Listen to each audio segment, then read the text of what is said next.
Hey all, Heretic here, and today we have a quick server-side patch. There's going to be some updates, some anomalies, and the heroes and how those are going to interact. Let's take a look at those and see if any of these are going to affect your gameplay more or less. First, we have some anomalies that are being adjusted. Anti-gravity stadium has been returned to the anomaly pool. That's fantastic because I never saw this one.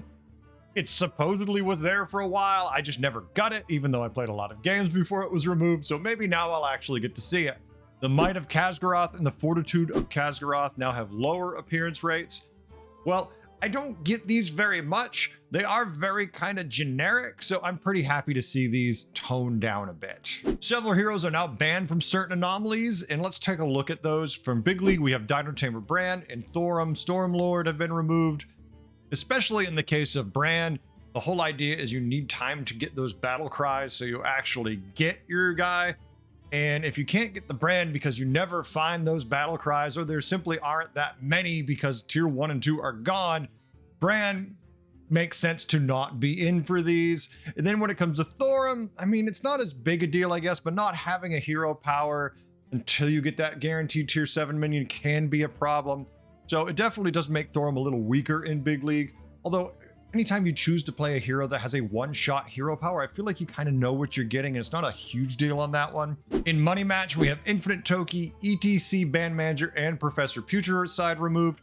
Makes sense, especially with Toki, because you're getting all that extra gold. You get to abuse it to tier up, to get higher, bigger minions faster. Money Match makes sense for Toki. ETC Band Manager, you're gonna have faster access to those buddies from your hero power, and you're going to get to do a lot more nastiness, so definitely a good thing there to have it gone. Professor Future side, kind of the same deal too. More money means more chances to get your stuff online faster, earlier than you really should. The way they're designed, these heroes, you shouldn't have that much of what they do early, so it kind of makes sense for that. Pack Stand, Millhouse Mana Storm being removed from Pack Stands makes sense. Millhouse's whole thing is it's supposed to be hard for you to get access to your minions. That's why it costs 2 to do the refresh. But if you never have to refresh, this is basically Millhouse's buddy. Now that one used to replace it with a minion of the tavern tier that you pulled from, but still at the same time, getting any card for Millhouse, that's nothing because it's 2 gold to buy it. Heaven forbid it's an economy minion or a card that gives you extra cards. You're going to be going completely nuts. Millhouse, I never got to play in Pack Stand, but I have to imagine it was just an APM free for all, just the most fun you could have. Sadly, that one's gone and I never got to play it. The Golden Arena is the one where everything is gold. ETC Band Manager and Shutterwalk are removed. Kind of makes sense if you've got ETC and you've got nothing but gold buddies. That is ridiculous. In Shutterwalk, well, battle cries are good. Golden battle cries are a whole lot better. So these kind of make sense to have these removed. Then several low-performing heroes have been removed from various anomalies. I don't like this one.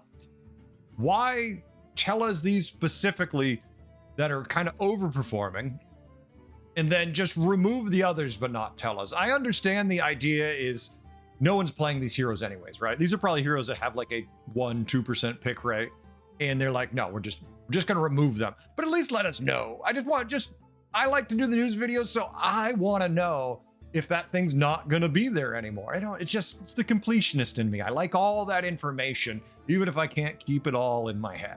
You know, we also have a couple bugs that have been resolved. These are good things to see changed. We definitely want these fixed, so we're not going to run into these, but they fixed a bug where some players would instantly concede at the start of anomalies where all heroes were playing the same heroes. So you're mastering the wind shifting discs in your anima reserves for Denathrius.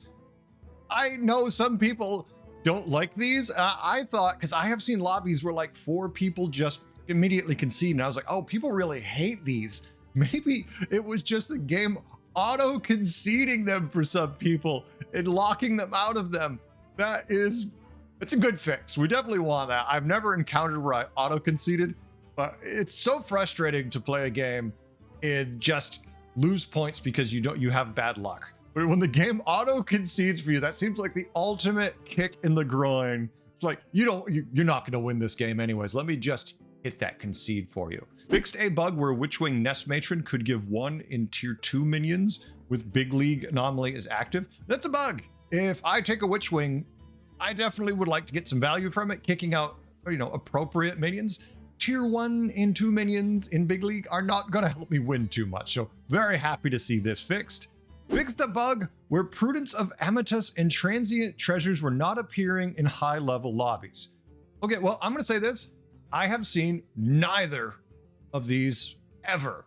And I'm sitting right now at about 7,500. I didn't think I was high level, but apparently I am high enough level for the purposes of this bug, or I'm just really unlucky or lucky, depending how they work out. But prudence of Amethyst and transient treasures are now back in for you high level players.